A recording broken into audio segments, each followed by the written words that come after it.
In 1873, a miner named Dutch Henry walked into the Occidental Saloon in Dodge City, Kansas, ate a plate of free lunch meat that had been sitting on the counter since Tuesday, drank 4 whiskeys, and was dead by Friday. The coroner listed the cause as bad beef. The saloon was open again by Saturday morning.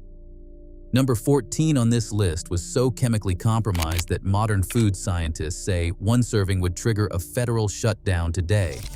And number 3 was not food at all. It was a weapon served on a plate to men who never saw it coming. These saloons did not just sell danger in a glass, they sold it on a plate, and America ate every bite. Hit that subscribe button before we ride in, because what they were serving behind those swinging doors will make you grateful for every health inspection sticker you have ever ignored. Hi, my name is Carter, and this is American Reminiscent. Today we are going inside the most dangerous saloons in American history. Not to talk about the gunfights, not to talk about the gamblers, the lawmen, or the outlaws. Though trust me, all of those people show up in this story. Number 25. The free lunch counter, rotten meat. If you walked into a saloon in the American West between 1865 and 1900, there was a good chance you saw it the moment you pushed through the doors. A long wooden counter, sometimes draped in a cloth that had not been washed since the previous administration, covered in plates of food. Free food. The catch was that the food was free only if you bought a drink. Buy a 5-cent beer, eat whatever you liked from the counter. What you liked was rarely what you got. The free lunch counter was the most brilliant and most revolting marketing scheme in American food history. Saloon owners ordered the cheapest cuts available from the nearest butcher, usually the pieces the butcher himself would not eat, and set them out in the morning heat with no refrigeration, no covering, and no plan for what happened when the meat started to turn. Flies were not discouraged. Customers were. Old newspaper accounts from Abilene, Kansas, describe free lunch meat so far gone it had developed a greenish sheen under the kerosene lamps. Men ate it anyway because it was free and they were hungry, and hunger has always been the most powerful seasoning ever invented. Number 24. Pickled eggs in whiskey brine. Every saloon in America kept a large glass jar of pickled eggs on the bar. You know the jar. Even today, certain establishments keep the tradition alive, and God bless them for it. But in the 1870s, the brine those eggs sat in was not the clean vinegar solution a modern cook would use. Saloon keepers recycled whatever liquid was handy, watered down whiskey, flat beer, or vinegar that had already been used for something else entirely. The eggs floated in this murky liquid for weeks, sometimes months, turning from white to a grayish yellow that polite historians described as aged. Less polite historians described it as terrifying. A single egg cost a nickel and provided enough protein to keep a cow hand upright through another round of drinks. Which was, of course, entirely the point. There are documented cases from Tombstone, Arizona, of men becoming violently ill after eating saloon pickled eggs. The saloon owners called it a weak constitution. Modern microbiologists would call it salmonella. Number 23. Bone soup with sawdust bread. Saloons along the cattle trail towns of Texas and Kansas served a soup that used every bone the kitchen could acquire, cracked open and boiled for hours in a black iron pot that may or may not have been cleaned between batches. The marrow dissolved into the broth, making it thick and rich looking, which was the appearance of nutrition rather than the substance of it. Served alongside was bread baked by whoever in the kitchen happened to know how, which was not always the cook. In the rougher establishments, bakers stretched flour by adding sawdust, genuine wood sawdust, to increase bulk without increasing cost. This practice was not unique to saloons. It showed up in Civil War Army bread, in frontier settlement baking, and in any operation where profit mattered more than the product. The sawdust did not kill you quickly. It just made digestion a project rather than a process. Men who ate saloon bread regularly developed chronic stomach complaints. They attributed to the whiskey. The whiskey was not helping, but it was not the sawdust's alibi either. Number 22. Raw oysters in warm zinc buckets. By the 1880s, the railroad had made it possible to ship oysters from the Gulf Coast and the eastern seaboard into the landlocked saloon towns of the Great Plains. This was considered progress. In other respects, it was the introduction of a raw shellfish into an environment with no ice, no refrigeration, and no understanding whatsoever of the cold chain required to keep oysters from becoming a biological event. Saloon owners received oysters packed in wet burlap, transferred them into zinc buckets, and set them on the bar. The zinc itself was a problem. Oysters stored in zinc containers for any significant period of time begin to absorb trace amounts of the metal. Zinc in small quantities causes nausea and vomiting. Raw oysters that have been sitting in an 80-degree saloon in Dodge City since Tuesday caused something considerably worse. Men ordered them as a luxury, a taste of civilization in an uncivilized place, and paid for that sentiment in ways that kept the outhouse busy for days. Number 21. Salted crackers, designed to make you drink. This one requires a moment of genuine appreciation for the audacity involved. Saloon owners across the West deliberately oversalted every dry food item on the free lunch counter. Crackers, jerky, dried corn, hard cheese, anything that sat out in the open was cured, salted, or brined to a degree that went well beyond preservation. The goal was not flavor. The goal was thirst. A man who ate 4 heavily salted crackers at the free lunch counter needed another beer within 20 minutes. 2 beers became 3. 3 became the evening's entertainment. The 5-cent beer that technically paid for the free lunch was never just one 5-cent beer. Saloon owners understood the physiology of thirst better than most doctors of the era, and they exploited it with the precision of men who had done the math very carefully. The crackers were not an accident. They were a business model disguised as hospitality. And honestly, you have to respect the hustle even as you condemn the execution. Number 20. Warm beer laced with tobacco juice. This is where we leave the realm of bad business practice and enter something closer to criminal negligence. In the roughest saloons, particularly the trail-end dives of Ellsworth and Caldwell, Kansas, beer that had gone flat or slightly sour was not discarded. It was doctored. Bartenders added raw tobacco, either loose leaf or the drippings from chewing tobacco spit cups, to flat beer to restore a bitter edge and a chemical kick that approximated freshness. Tobacco contains nicotine. Nicotine in sufficient quantities causes nausea, an elevated heart rate, dizziness, and in extreme cases, seizures. Men who drank doctored beer reported feeling powerfully drunk on quantities of alcohol that should not have produced that effect. That was the nicotine. It was not charming. It was not character. It was a saloon owner deciding that a sick customer was better than an empty glass. And in 1878, in the wrong part of Kansas, nobody was going to argue the point. Number 19. Pig knuckles in communal brine jars. Second only to the pickled egg jar in iconic saloon imagery, the pig knuckle crock sat at the end of every serious free lunch counter in America.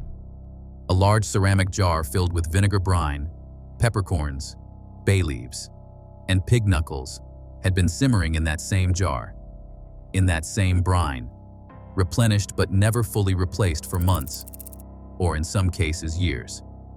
New knuckles went in, old brine stayed. The accumulated biological history of that jar was extraordinary, and not in a way you wanted to consume. The knuckles themselves were fine when fresh, collagen-rich, slow-cooked, genuinely filling. The problem was the brine ecosystem that developed over time in an unrefrigerated jar in a room that regularly exceeded 90 degrees in summer. Bacteriologists studying the era have noted that the communal saloon brine jar represented a near-perfect incubation environment for a remarkable variety of pathogens. The men eating from it called it lunch. Science would call it something else. Number 18. Mystery hash from yesterday's sweepings. Every saloon kitchen in America produced hash. That was the word and the concept. Whatever remained on plates at the end of the previous night, whatever had been dropped, whatever had been partially eaten and returned, and in the worst establishments, whatever had been swept off the floor and deemed recoverable, went into a cast iron skillet the following morning with a generous pour of grease and came out as hash. The practice was so universal that the word itself became a synonym for something indeterminate and slightly suspicious, which is a legacy that has survived into modern English. A plate of saloon hash in 1880 could contain beef, pork, corn dodger crumbs, onion if you were lucky, potatoes if the kitchen had them, and a rotating roster of ingredients that the cook could not always identify with certainty. Men ate it before noon for 10 cents and did not ask questions. Asking questions in a Deadwood saloon kitchen was considered aggressive behavior. Number 17. Chili con carne entered the saloon food canon through San Antonio, Texas, in the 1870s, where the famous chili queens served it from open-air stands before it migrated indoors to the saloon kitchen. In San Antonio, the original dish was honest and genuinely good. What happened to it once it traveled north into the cattle trail saloons is a different story. Beef in the American West in the 1870s had no federal inspection, no grading system, and no enforceable standards of any kind. When a butcher had a carcass that had been rejected by the army, condemned by the local buyer, or simply hung too long in summer heat, the saloon kitchen was a reliable buyer at a deeply discounted price. The solution to meat that smelled wrong was chili. Enough dried red chilies, enough cumin, enough cooking time, and the flavor overwhelmed everything underneath it. Men ate it gratefully because it was hot and it tasted powerful. The condemned beef underneath the spice was not safe, but it was hidden, and on the frontier, hidden was close enough. Safety in that context was an illusion. Number 16. Boiled tripe swimming in grease. Tripe, the stomach lining of a cow, requires more preparation than almost any other cut of meat. It must be cleaned obsessively, blanched multiple times, and cooked low and slow for hours before it approaches something a human being would voluntarily consume. Frontier saloon kitchens did approximately none of this. They boiled it once in whatever water was available, which in Tombstone or Virginia City was not always clean, rendered some grease over it, and put it on the free lunch counter as protein. The smell of improperly cleaned and undercooked tripe is one of those experiences that, once encountered, reorganizes your relationship with the concept of meat entirely. Cowboys who had been on the trail for 3 months ate it without complaint because their standards had been recalibrated by deprivation. Men who had arrived more recently sometimes stepped back outside. The fresh air was not always fresher, but it was at least honest about what it was. Number 15. Sulfured dried fruit pudding. In an effort to provide something that could be loosely categorized as dessert, saloon kitchens in mining towns across Nevada, Colorado, and California produced puddings from dried fruit that had been preserved with sulfur dioxide, a common preservation technique of the era that kept the fruit from browning and extended shelf life almost indefinitely. The sulfur itself was not necessarily dangerous in small amounts. In the quantities used by commercial dried fruit suppliers in the 1880s, however, it produced a product that caused headaches, respiratory irritation, and digestive distress in sensitive individuals. Serve that fruit rehydrated and boiled into a pudding in a mining camp saloon kitchen in Virginia City in 1879, and you have a dessert that the customer will remember for reasons that have nothing to do with flavor. Men ate it because it was sweet, and sweet things were scarce in the mountains. The headache they blamed on the altitude. The altitude was innocent. Number 14. Deviled kidneys on stale toast. This is the one that stops modern food safety professionals mid-sentence. Deviled kidneys, beef or pork kidneys split, seasoned with mustard, cayenne and Worcestershire sauce, and broiled over a fire, were a genuine delicacy in proper 19th century cooking. Mrs. Beeton's Book of Household Management, published in 1861, included a respectable recipe. What arrived on the free lunch counter of a Leadville, Colorado saloon in 1882 had departed significantly from Mrs. Beeton's vision. Kidneys are filter organs. They concentrate and hold whatever the animal was exposed to during its lifetime. Properly cleaned and very fresh, they are safe and genuinely good. Improperly cleaned, held at room temperature, and served on toast that had been sitting out since morning, they are a delivery mechanism for a level of bacterial contamination that modern laboratory testing would classify as a biohazard. Men who ate deviled kidneys from saloon-free lunch counters and survived described a night of symptoms so specific and so violent that the dish earned its nickname in certain Colorado mining towns. They did not call it deviled kidneys. They called it the devil's own work. I will let you fill in what came after that. Number 13. Head cheese sliced from a sweating block. Head cheese, when properly made, is a respectable piece of charcuterie.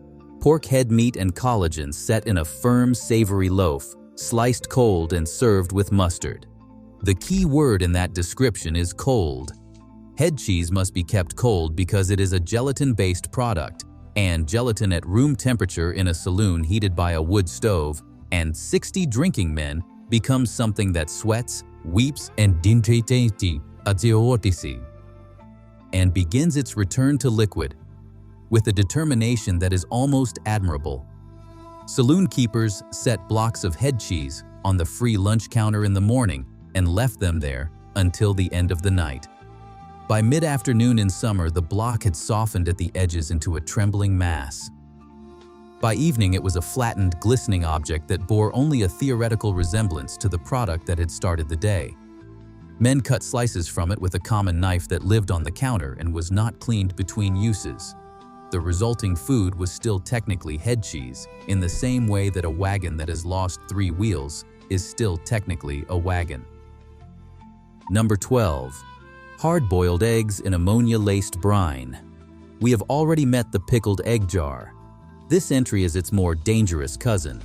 In certain saloons, particularly those operating in industrial towns near mining or tanning operations, the brine used to preserve bar eggs became contaminated with ammonia, either from nearby industrial runoff or from the biological activity of brine that had gone well past its useful life. Ammonia in low concentrations has a sharp chemical smell that should have warned customers off. In a saloon that already smelled of tobacco, sawdust, spilled beer, and 50 men who had not encountered water recently, the additional note of ammonia went undetected. The eggs looked normal. They were not normal. Ammonia-contaminated food causes a specific and immediate set of symptoms. Men who experienced them in saloons attributed the sensation to strong whiskey. The whiskey was strong, but it was not responsible for everything that followed. Bartenders in these establishments were not chemists. They were not trying to poison anyone specifically. They were just not trying very hard to avoid it. Number 11. Crackers and potted meat from dented tins. By the 1880s, canned goods had reached the frontier saloon as a method of providing protein with minimal effort. Potted meat, deviled ham, and canned sardines appeared on free lunch counters across the West, spread on crackers and left out for the taking. The problem was procurement. Saloon owners bought canned goods from traveling salesmen and wholesale supply houses that dealt in damaged merchandise. Dented tins, tins with compromised seams, tins that had been stored improperly and developed the slight outward bulge that anyone who has studied food safety treats as a warning label written by nature itself. A bulging tin in the 1880s was opened and served in a way because waste was a luxury and caution was a philosophy that had not yet found its way into the saloon supply chain. Botulism was not named and fully understood until the 1890s. The bacteria responsible for it was operating in those dented tins well before anyone knew what to call it. Men died of what was recorded as bad constitution or mountain fever. It was neither. Number 10. Sourdough bread baked with contaminated water. Every saloon kitchen on the frontier relied on water from whatever source was closest. A river, a well, a barrel collected from rainwater, or water delivered by wagon. In mining towns like Cripple Creek, Colorado, and Silver City, New Mexico, that water ran through terrain laced with the runoff of active mines. Mercury, arsenic, lead, and sulfur compounds leached into water supplies that miners and saloon customers drank and cooked with for years. Sourdough bread baked with contaminated water carried that contamination into every loaf. The effects were cumulative rather than immediate. Men who lived and drank and ate in mining town saloons for years developed tremors, tooth loss, and neurological symptoms that physicians of the era grouped under the broad diagnosis of miner's disease. Some of it was the mine work, some of it was the bread. Nobody separated the two because nobody thought to look at the water in the bread. The bread seemed so innocent, it always does. Number 9. Roasted peanuts sitting in open barrels for weeks. By the 1890s, roasted peanuts had become a fixture of the urban saloon, particularly in the South and the Midwest. Barrels of them sat in corners or on counters, available for the taking alongside a drink. Free peanuts were the Eastern City version of the Western free lunch, and they carried their own risks. A barrel of roasted peanuts in a warm saloon is a hospitable environment for Aspergillus flavus, a mold that produces aflatoxin, one of the most potent naturally occurring carcinogens known to exist. The mold is invisible. The peanuts look and smell normal until they do not. By the time they smell wrong, the aflatoxin has been present for a while. Men who ate from saloon peanut barrels in the summer months were consuming a product that had been sitting open in humidity and heat for periods ranging from days to weeks. Acute aflatoxin poisoning causes liver damage and was recorded in the era as jaundice of unknown origin. The barrel of peanuts in the corner was not suspected. It never looked threatening enough to suspect. Number 8. Corn dodgers fried in rancid lard. Corn dodgers, those rough cornmeal cakes we already met on Jesse James's saddlebag and on the frontier table, showed up on the saloon free lunch counter as well. They were cheap, filling, and required almost no skill to produce, which made them ideal for saloon kitchen operations staffed by whoever needed work badly enough to take it. The problem was the lard. Lard goes rancid. In a proper kitchen, rancid lard was discarded and replaced. In a saloon kitchen running on the narrowest possible margin, rancid lard was a judgment call, and the judgment was almost always to use it anyway. Rancid fat contains oxidized lipids and aldehydes, which cause oxidative stress in the body and, over time, contribute to cellular damage that manifests as chronic illness. In the short term, it tasted wrong, slightly bitter and sharp, the way old cooking fat always tastes when something has gone wrong in the chemistry. Men eating from the free lunch counter were not in a position to send things back. You ate what was there, and you were grateful it was there at all. Or you went hungry, and hunger was the worst option. Canned tomatoes arrived in American saloon kitchens in the 1870s, and at the time, they seemed like an unambiguous improvement. They added something bright and acidic to stews, soups, and the general gray monotony of frontier cooking. What nobody fully understood yet was the chemistry of acidity and tin. Tomatoes are highly acidic. Tin cans, in the 19th century, were lined with a tin-lead alloy solder that sealed the seams. Acidic food stored in these cans, or reheated repeatedly in them, dissolved trace amounts of lead solder into the food itself. The effect was cumulative. A single serving was not the problem. Eating from tin-lined cans regularly, over months and years, was. Lead poisoning presents as fatigue, confusion, irritability, and eventual neurological decline. In a saloon context, those symptoms were indistinguishable from heavy drinking. Men who were experiencing early lead toxicity looked, to everyone around them, like men who were simply drinking too much. They were often also drinking too much. That particular combination did nobody any favors. Number 6. Longhorn beef jerky cured with borax. In the 1880s and the 1890s. Before refrigeration reached the frontier and before federal standards arrived to stop it, meat processors and saloon kitchen operators used borax, a compound of boron, as a meat preservative. Borax inhibited bacterial growth and kept meat looking fresher longer, which made it enormously attractive to anyone trying to sell meat in conditions that would otherwise make selling it impossible. The borax was mixed directly into the curing rub applied to jerky, worked into the surface of the meat, and remained present in the finished product.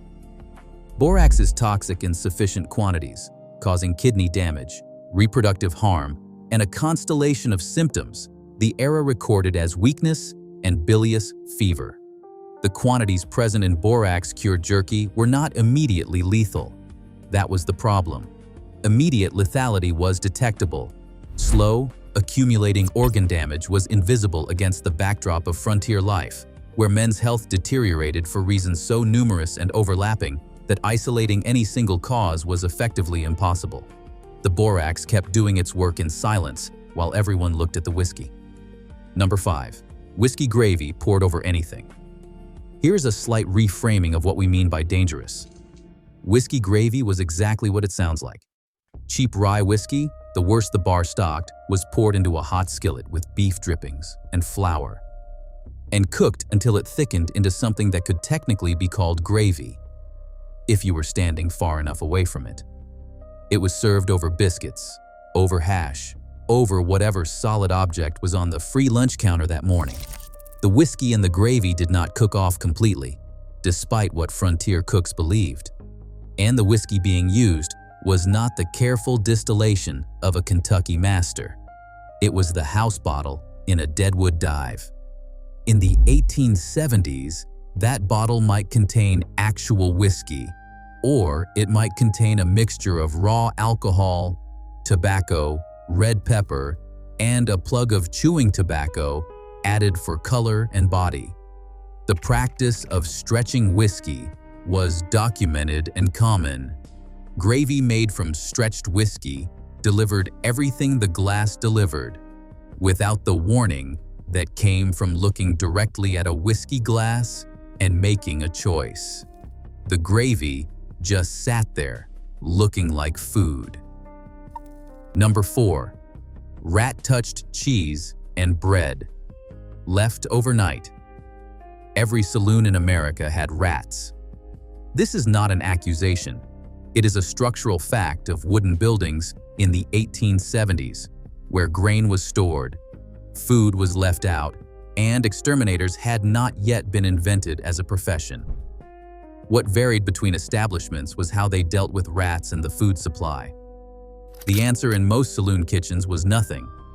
Cheese left on the free lunch counter overnight was visited by rats. Bread left out was gnawed and returned, or in the better establishments, sliced to remove the gnawed section and returned. A rat's mouth carries leptospirosis, rat bite fever organisms, and hantavirus precursors that transfer readily to food surfaces. None of these were understood in 1880. What was understood was that you checked the bread before you ate it, and if it looked mostly fine, you ate it, and you did not examine it too closely. There was a pragmatism to frontier eating that was born from necessity, and it persisted past the point where necessity fully justified it. Number 3. The poison whiskey cocktail served as food. In the very worst saloons, the ones that operated at the absolute bottom of the social and moral economy of the American West, a drink was sold that crossed the boundary between beverage and weapons so completely that it deserves its own entry on a list of dangerous food. It was called, variously, tarantula juice, coffin varnish, and in the saloons along the Missouri River, simply the mixture. The base was raw grain alcohol, sometimes industrial alcohol not intended for human consumption at all. Into it went whatever the proprietor had available to make it seem more like whiskey: burnt sugar for color, red pepper for heat, strychnine in quantities that stimulated the nervous system and created a feeling of powerful intoxication at doses just below lethality, tobacco for bitterness, and in some documented cases, opium derivatives purchased from traveling medicine salesmen. This was not a metaphor for bad whiskey. This was a deliberate formulation, sold to men who could not afford better, served in establishments where the goal was not to keep customers coming back so much as to extract everything they had tonight. Because tonight was what was available. Men drank it as a meal when they had no money for food. It was cheaper than eating. It was also, in ways the customer could not see, considerably more dangerous. Number 2. Prairie oyster, the hangover cure that could kill you. The prairie oyster had already appeared on this list in the bounty hunter context, where it referred to something removed from a calf during branding season. In the saloon context, the prairie oyster meant something entirely different. It was a hangover cure. A raw egg cracked whole into a glass, the yolk left intact, dosed with Worcestershire sauce, hot pepper sauce, salt, and a measure of whatever was behind the bar, swallowed in one motion. The theory was that the egg settled the stomach and the spirits retastened the system. Both theories were wrong, but the drink was enormously popular. The raw EGG was the problem. Saloon eggs in the 1880s came from wherever the barkeep sourced them, which was wherever they were cheapest, and that was not always a source with high standards for freshness or handling. A raw egg from a questionable source, cracked into a glass in an unrefrigerated saloon, and handed to a man whose immune system had spent the previous 12 hours being compromised by stretching whiskey, was not a cure. It was a second insult delivered to a system already under siege. Men took it as medicine because it had been told to them as medicine. The telling was the most dangerous part. Number 1. The last meal at the Bucket of Blood Saloon. In Havre, Montana, in the 1890s, there operated an establishment called the Bucket of Blood Saloon, and the name was not a joke. It served the hungriest, most desperate men on the northern frontier, where the cattle trade met the railroad and civilization ran out of patience. A railroad surveyor passing through in 1894 documented the free lunch counter in his journal. Beef that moved when the door opened. A crock of brine with unidentified objects floating in it. Eggs sitting in liquid the color of a late autumn river. He ate the crackers, wrote that they tasted of salt and something he could not name, and left before dark, which every man in Havre who had survived the place told him to do. He was sick for 3 days and blamed the altitude.